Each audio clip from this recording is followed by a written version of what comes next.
Welcome back to my channel.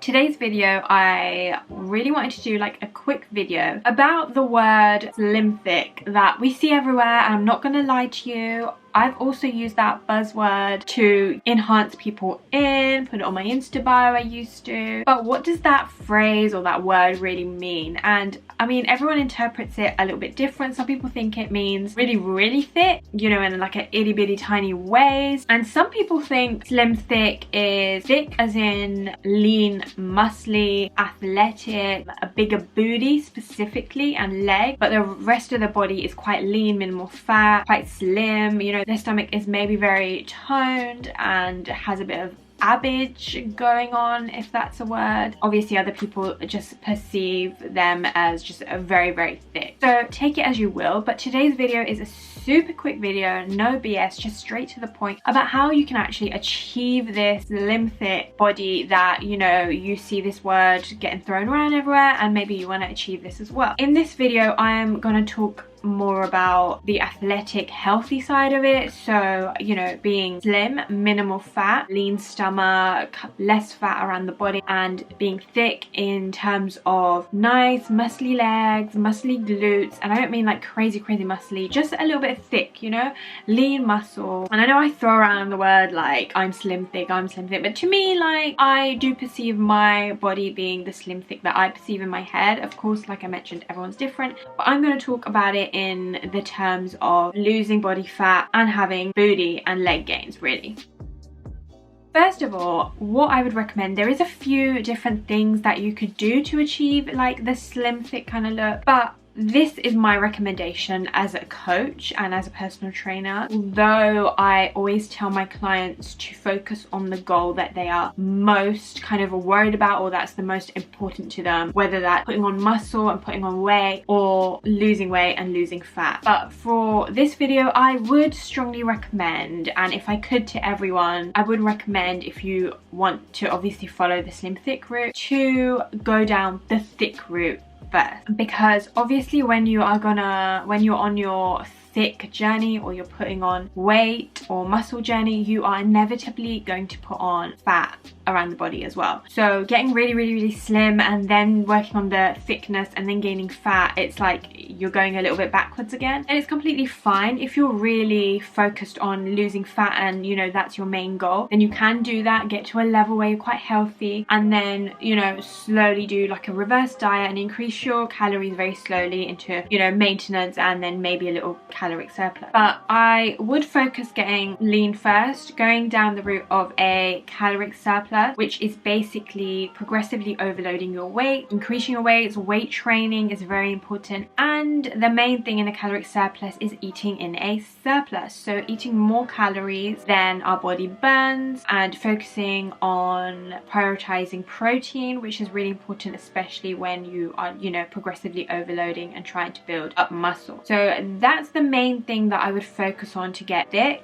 And if you do it properly, if you make yourself a plan, you count your calories properly, and to be honest, going on a caloric surplus is so much more fun than being on a diet or on a caloric deficit, because you can get away with eating treats here and there, and you can eat more, so it is quite fun. I have a whole video on counting calories, which you can check out if you're unsure on how to start, and I explain it throughout my videos. But also, you know, if you need some extra help, shameless plug, but I can help you with a caloric surplus meal plan as well, and I have plenty of testimonials and lovely girls that have put on weight, put on lean muscle, and look amazing, so check that out. So they're the main things to get thick, and then obviously you are going to put on a little bit of fat, in which case afterwards you can go on a caloric deficit, or you can go back down to a maintenance level, which again is all explained in my other videos, especially my calorie video for you as well. In a caloric deficit, if you are doing it properly, you want to decrease your calories ever so slightly, so you are in a deficit. You don't want to really crazily reduce your calories so that you're starving, because then you'll end up losing a bit of muscle and the thickness that you have gained as well, which is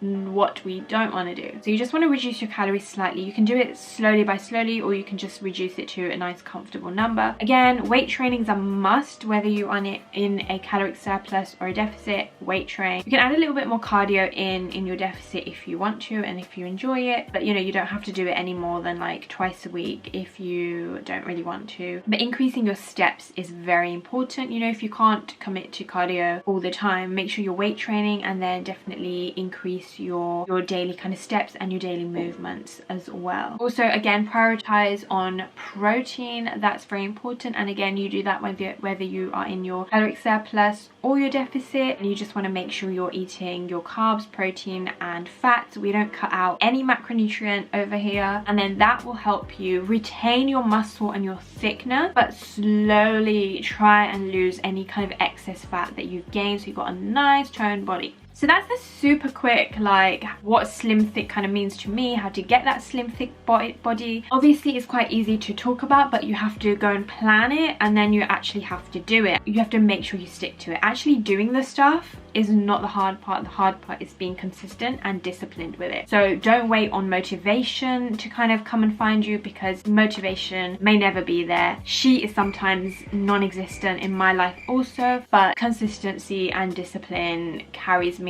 and it should carry you too. It's all a journey, and it may take about a year or 2 years to get into that full slim thickness that you aspire. You know, there's not one meal plan and one fitness plan and one regime that I can give you, that anyone can give you, to be slim thick and to the kind of maximum that you want. Of course you can do it at the same time. You can try and be on maintenance, lose a bit of fat and gain muscle, but it'll be very slower. And if you really want to be slim thick, then it's always better to kind of do a caloric surplus and then focus on losing any excess fat after. But anyway, there's so much more to this. This is just very, very general, and like I said, everyone's goals and bodies are very different. It is the best kind of route to go about it, rather than booty tea and pills to make your bum bigger. I've seen that. So this was a super quick video. I hope you enjoyed it. Again, like I mentioned, it's very general, but don't forget to subscribe to my YouTube channel and follow me on Instagram, and good luck on your journeys. Any questions, pop me a message on my Instagram or my comments and I will get back to you.